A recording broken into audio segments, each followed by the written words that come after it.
শিরিন দিদি, একটা সময় তোমরা অনেক করেছিলে আমাদের জন্য, তেমন আমরাও করেছি। সবটা তো শোধবোধ হয়ে গেছে, কাটাকাটি হয়ে গেছে শিরিন দিদি। আজকের দিনে দাঁড়িয়ে আমার সাহস না থাকার তো কোনো কারণ নেই।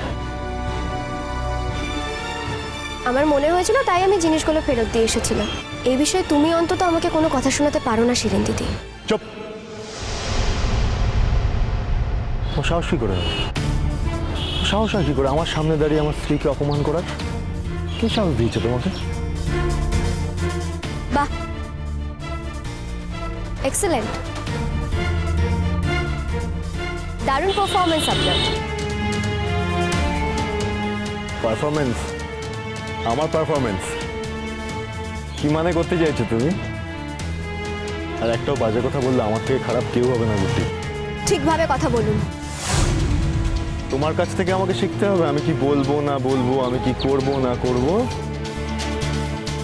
অনুজ বলছি, এরকম একটা অসভ্য বেয়াদব মেয়ের সঙ্গে ঝগড়া করে তুমি নিজের ইমেজটাকে নষ্ট করো না। কোনো মানে নেই, তুমি চলো এখান থেকে, চলো। আমি তো তোমাকে আগেই বললাম শিরিন, কারণ রাস্তায় কত লোকের সঙ্গে তোমার দেখা হবে, তুমি কি সবার সঙ্গে মুখ লাগাবে? কি প্রয়োজন তোমার? কি দায় আছে? কোনো প্রয়োজন নেই তো তোমার। আর তাছাড়া কোথায় তোমার স্ট্যান্ডার্ড? কোথায় স্ট্যান্ডার্ড? আমি তোমাকে বলেছি না তুমি এখন থেকে বলবে তুমি ওকে চেনো পর্যন্ত না, আমিও তাই বলবো।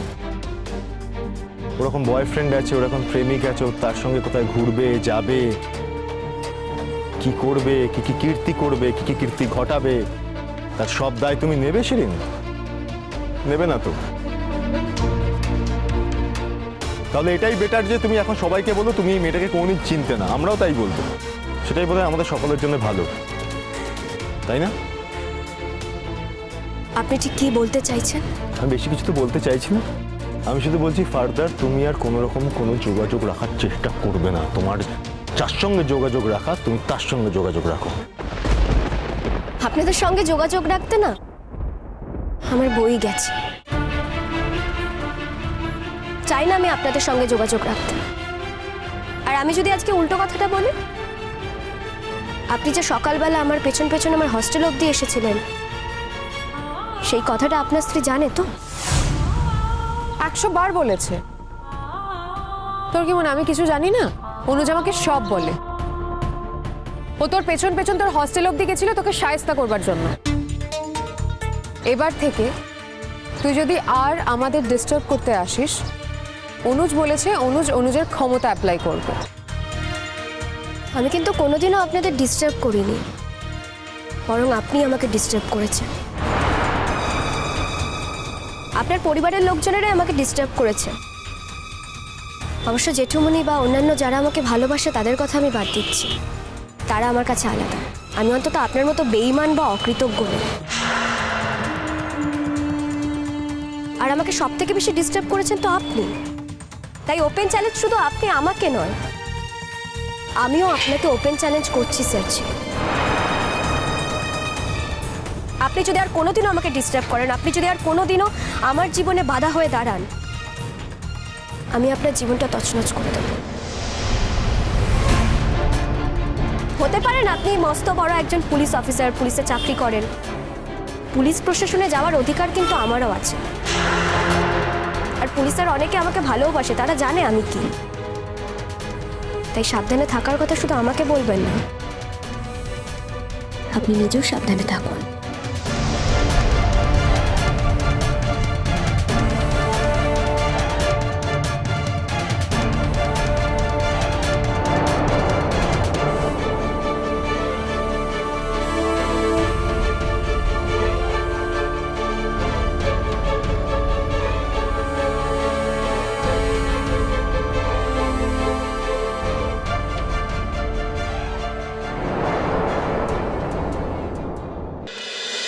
Good morning.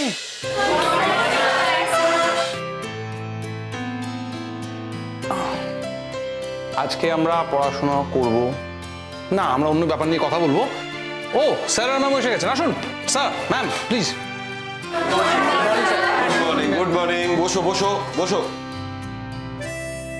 আজকে আমরা কি বিষয় নিয়ে কথা বলবো জানো?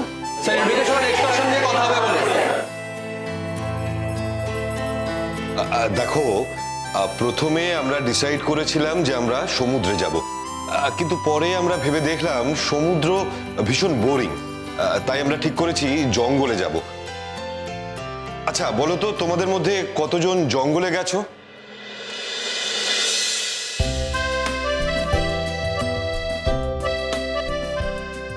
আচ্ছা তোমরা 2-3 জন তো দেখছি জঙ্গলে গেছো, সমুদ্রে কে কে গেছো? ও তাহলে তাহলে কোথায় যাওয়া ঠিক হবে?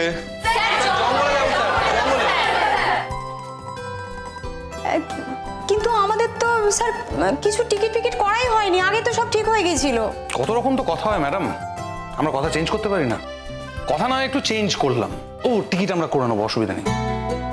সমুদ্র ব্যাপারটা আমি ভেবে দেখলাম যে সমুদ্র ব্যাপারটা একটু বোরিং হয়ে যাবে, সেই ঢেউ আসবে আর যাবে আসবে আর যাবে, তার থেকে জঙ্গলটা ইন্টারেস্টিং হবে। দেখো, জঙ্গলে প্রতি পদে পদে অ্যাডভেঞ্চার, দিনে অ্যাডভেঞ্চার, রাতে অ্যাডভেঞ্চার। কি সবসময় অ্যাডভেঞ্চার হবে তো? স্যার আমরা কিন্তু নাইট সাফারিতে যাব স্যার।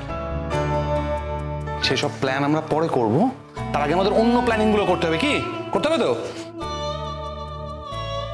আগে আমাদের ভাবতে হবে, হাতে কিন্তু সময় খুব কম। হ্যাঁ, আমরা কিসে যাব, মোড অফ ট্রান্সপোর্টেশনটা কি হবে, আমরা কি সবাই মিলে বাসে করে যাব না অন্য কিছুতে যাব, আর তারও আগে আমাদের জায়গাটা ফাইনালাইজ করতে হবে।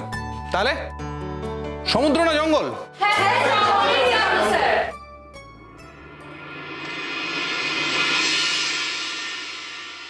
আমি শিরিন আর পিকলুকে কিছুতেই ছাড়বো না। ওরা যে অপমানটা গুড্ডিকে করেছে, সেই অপমানের শোধ আমি নেব। এই অপমানটা ওরা গুড্ডিকে করতে পারে না, কিছুতেই পারে না। গুড্ডি এটা ডিজার্ভ করে না। ওদের চোখের সামনে আমরা এডুকেশনাল এক্সকারশনে থাকবো, ওরা দেখবে, অথচ কিচ্ছু চেঞ্জ করতে পারবে না। স্যার আমরা জঙ্গলেই যাব। স্যার জঙ্গলে যাব। স্যার, এই এডুকেশনাল এক্সকারশনে যাওয়াটা কি বাধ্যতামূলক, মানে যেতেই হবে? হ্যাঁ, একটা ইন্টারনাল অ্যাসেসমেন্ট আছে, আর এটার একটা ইম্প্যাক্ট আছে ফাইনালে। তা তুমি ওটা যাবে না কেন ভাবছো? কোনো স্পেসিফিক কারণ আছে নাকি? ওর তো ফিনান্সিয়াল প্রবলেম আছে স্যার, হয়তো সেই টাকাটা জোগাড় করতে পারছে না।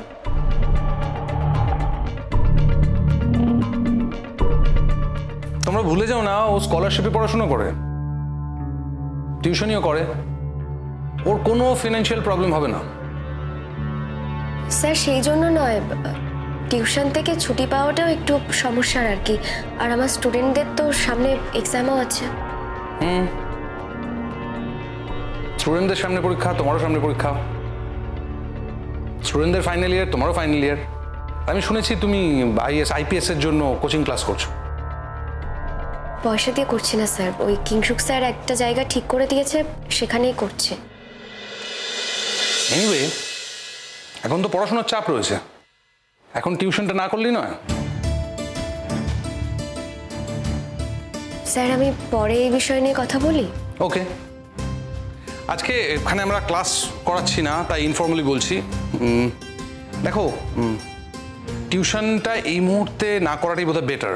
তোমার ফাইনাল এক্সাম সামনে, আর স্টুডেন্টদেরকে বলতে হবে যে তোমার এডুকেশনাল এক্সকারশন আছে, যেটার প্রভাব একটা ইম্প্যাক্ট রয়েছে তোমার ফাইনালে। সো স্টুডেন্টদের সাথে এটা নিয়ে কথা বলো, যাদেরকে তুমি পড়াও, যে এটার কতটা ইম্পর্টেন্স রয়েছে তোমার জন্য। আর যদি তাতেও অসুবিধা হয় তাহলে লিভ ইট, কিন্তু নিজের দিকটা ভেবে দেখো। আমি সেই জন্যই বলছিলাম স্যার, মানে না গেলে হয় কি